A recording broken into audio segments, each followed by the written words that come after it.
সম্প্রতি এক প্রবীণ দম্পতির মিষ্টি প্রেমের গল্প সোশ্যাল মিডিয়ায় ভাইরাল হয়েছে। সত্যিকারের কিছু প্রেম কাহিনী আজও মানুষের হৃদয়কে নাড়িয়ে দেয়। তেমনই এক মিষ্টি প্রেমের গল্প সোশ্যাল মিডিয়ার দৌলতে সামনে এসেছে। দেখে নেব বিস্তারিত। বিয়ের পর পেরিয়েছে 60টি বসন্ত।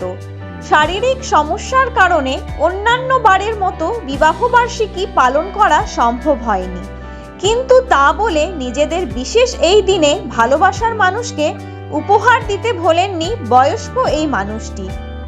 হাসপাতালের বেডে শুয়ে নিজের প্রিয়জনের কাছ থেকে উপহার এবং ভিডিও কলে আপনজনকে দেখে চোখের জল ধরে রাখতে পারেননি বৃদ্ধা।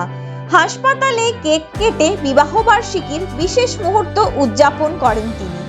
হাসপাতাল থেকে বাড়ি ফিরে আসার সময় শরীর অসুস্থ থাকা সত্ত্বেও স্ত্রীকে গ্র্যান্ড ওয়েলকাম জানাতে ভোলেননি বয়স্ক মানুষটি।